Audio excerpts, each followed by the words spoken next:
Thank you for choosing the Bubbalou space-saving spice rack. Each spice rack is comprised of a left end cap, a right end cap, an L-shaped back part, a clear L-shaped front part, a bottom part, and 4 hex socket screws. Tools needed for installation are an inch ruler, a pencil and an eraser, painter's tape, a push pin, a drill and a drill bit for drilling pilot holes, and a hex wrench that's included with the screws. If you want to ensure the rack is perfectly level, you can check with a level while installing, but visual leveling is fine too.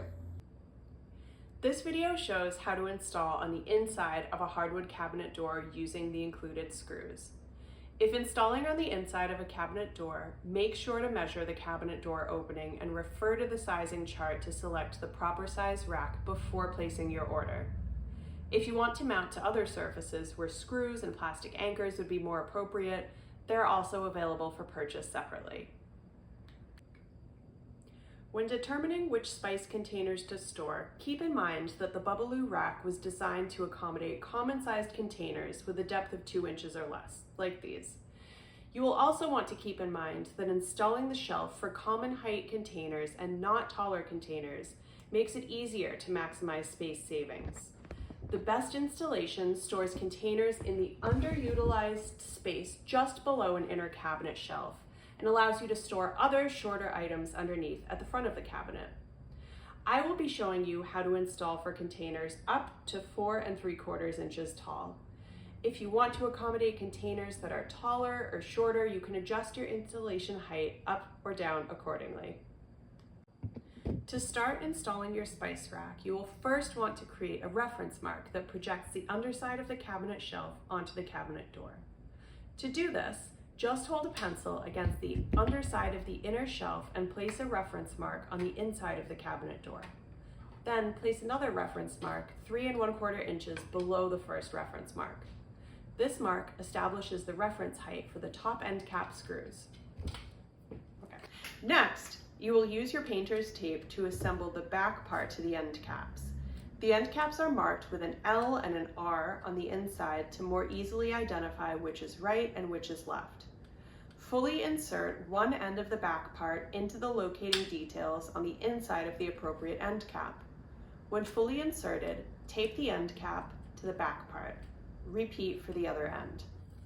Then, temporarily tape the back part and end caps in your preferred side-to-side location. When doing this, the top end cap screw hole should be at the same level as the top screw reference height. Once in place, check whether there will be interference between the rack and cabinet when the cabinet door is closed. It's worth mentioning that most cabinet doors have hinges with an offset axis, and the door will pull in as it closes. So make sure the end cap does not pull in and hit the edge of the cabinet opening. When you're satisfied with placement, mark the 4 end cap hole locations with a pencil. After marking, remove the parts, leaving the tape on the parts. Then, take your push pin and press it very firmly in the center of the pilot hole locations. The depressions from the push pin help to center the drill and keep it from wandering when you start drilling, so make sure to get good depressions. When drilling your pilot holes, I recommend using a 3/32 inch diameter drill bit. It is important that you pay attention to the thickness of your cabinet door and are careful not to drill through the door. The pilot hole only needs to be 3/8 inch deep, so I suggest wrapping a strip of low-tack tape around the drill 3/8 inch from the tip. The tape provides a visual reference so that you can tell when the pilot hole is at the correct depth. Now you can drill all 4 pilot holes.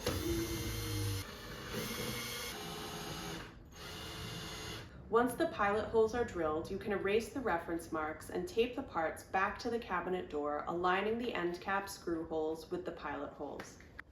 Using the included hex wrench, insert all 4 end cap screws until they are almost fully inserted, leaving the end caps loose enough to insert the front part into the front locating details. Before inserting the front part, make sure to remove the protective film that helps to prevent it from getting scratched, and remove the tape used for temporary placement. Once the front part is inserted, tighten the end cap screws To complete your installation, simply place the bottom part on the inside with the smooth side up and fill your bubbalou spice rack to conveniently store your spice containers.